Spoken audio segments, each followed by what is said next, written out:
அனைவருக்கும் வணக்கம். நேற்று முன்தினம் பார்த்தீங்கன்னா ரோஸ்ட் பிரதர்ஸ் அவங்க கிட்ட ஒரு தனியார் யூடியூப் சேனல் பேட்டி எடுத்துச்சு. அந்த ஒரு பேட்டியில் பார்த்தீங்கன்னா நெறியாளர் ஒரு கொஸ்டினை முன்வைக்கிறாரு.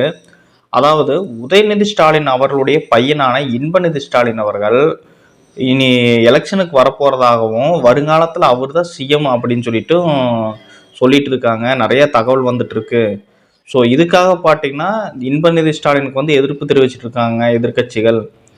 இன்பநிதி ஸ்டாலின் சிஎம் ஆகக்கூடாது அப்படின்னு சொல்லிட்டு எதிர்த்தரப்பினர் வாக்குவாதம் பண்ணிட்டு இருக்காங்க. இதை பற்றின உங்களுடைய ஒப்பீனியன் என்ன அப்படின்னு கேட்கும் பொழுது அந்த ரோஸ்ட் பிரதர்ஸ் என்ன சொல்றாங்க, டிவிக்கு விஜய் பார்த்தீங்கன்னா இப்போ வந்தவர் கட்சிக்கு கட்சி ஆரம்பிச்சு கிட்டத்தட்ட 2 வருஷம் தான் ஆச்சு.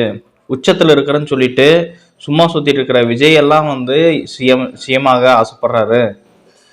அது மட்டும் இல்லாமல் மக்களை ஏமாத்துறாரு, ரசிகர்களை ஏமாத்துறாரு. நான் உச்சத்தில் இருந்தேன், நடிப்போட உச்சத்தில் இருந்தேன், இப்போ நான் கீழே இறங்கிட்டேன், எல்லாமே உங்களுக்காக தான் அப்படின்னு சொல்லிட்டு சும்மா ஒரு பிம்பத்தை கிரியேட் பண்ணி மக்களோட மனசில் இடம் பிடிக்கணும் அப்படின்னு சொல்லிட்டு பொய்ச்சி சொல்லிட்டு கட்சி ஆரம்பித்து எல்லாத்தையும் ஏமாற்றி ஒரு கொள்கையே இல்லாத ஒரு கூமுட்டை கூட்டமாக இருக்கக்கூடிய அந்த கூமுட்டை தலைவன் சிஎம் ஆகும் பொழுது அப்போ இன்பநிதி அவர்கள் சிஎம் ஆகிறதுல இன்னும் தப்பு இருக்குது அப்படின்னு சொல்லிட்டு அந்த ஒரு பேட்டியில் பேசியிருக்காரு.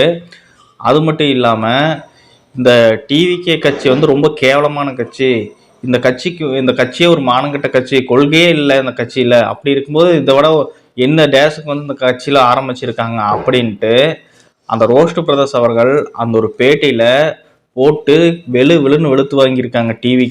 டிவிகே தளபதி விஜய் அவர்களையும் போட்டு வெளுன்னு வெளுத்து வாங்கியிருக்காங்க. சரி மக்களே, இதை பற்றின உங்களுடைய ஒப்பீனியனை கமெண்ட் செக்ஷனில் சொல்லுங்கள். மறக்காம இந்த வீடியோக்கு லைக் பண்ணிவிட்டு என்னோட சேனலை சப்ஸ்கிரைப் பண்ணுங்கள். நான் மீண்டும் அடுத்த ஒரு டாப்பிக்கோடு உங்களை சந்திக்கிறேன். நன்றி, வணக்கம்.